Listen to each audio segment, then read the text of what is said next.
Hello, I'm Mohammad Parvez from Group 16 along with my three other group members. We worked on a journal article on accounting theories which was presented by Alexander Pepper and Julia Gaur. Introducing to our topic, accounting theories are the set of assumptions and methodologies used to study an application of financial reporting. There are various theories such as stakeholders theory, debt convenience theory, positive agency theory, and behavioral theory. All these theories are efficiently organized and which helps in preparing the financial reporting.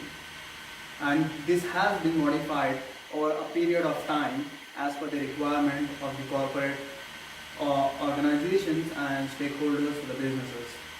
And talking about the behavioral theory, this is majorly focuses on the performance of agents and motivation to employees. There has been foundations set and established for this behavioral theory, and those are, as you can see on the slides, it is aversion of loss and dependence of reference and temporal discounting, and the third one is fairness and equity of aversion. Here on, Imran will be taking you through in the topic. Thank you. Hello, I'm Mohammad Imran and I'm going to talk about the positive agency theory and the comparison between positive agency theory and behavioral agency theory. The positive agency theory sets out the standard model for the agency theory, which assumes that the primary objective of the companies is to seek profit, whereas the agents are both rational and rent seeking. Due to the fact that the principals can balance their portfolios, the positive agency theory assumes that one of the major elements of the principle is to be neutral to the risk, whereas on the other hand, the agents are exposed to risk because of the effect of the event in regards to the employment relationship as it is significant. The positive agency theory focuses less on the organization objectives as it motivates the agents so that it can motivate the agents to perform better and for optimum performance. On the other hand, the behavioral agency theory primarily focus on the maximization of the performance of its employees to be one of the major objectives of the company. The positive agency theory focus on the agency cost, which arises due to the imbalanced relationship between the agent and the principal, whereas the behavioral agency theory focus on the link between the agent and the performance of the employees, and it measures its efficiency and effectiveness. Now Mr. Mohammed Usman will be taking you further into the topic. Usman Salim, and my roll number is PFEC 3111. Today I'll be explaining the implication of the behavioral agency theory. So the first step of this implication theory is the behavioral agency theory purposes a softer approach to the agency problem in comparison to a positive agency theory.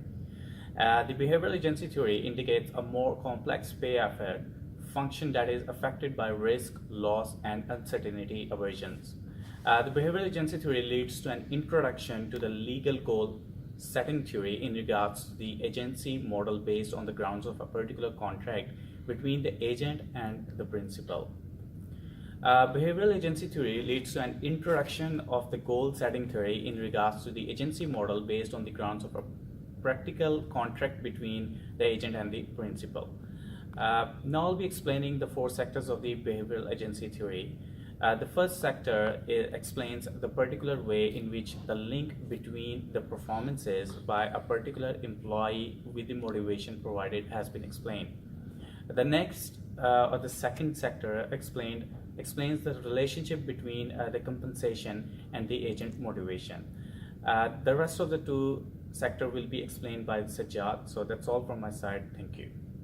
Thank you so much, Usman. Myself, Muhammad Sajjad. Now I'm going to explain further about the agency theory. The third part, the third sector, constitution of the explanation of the factors like inclusion of the discounting in the particular theory. The fourth, last but not the least part is the difference between the internal and the external motivation and the identification of the potential trade-off between the two have been aimed to justify the behavioral agency theory.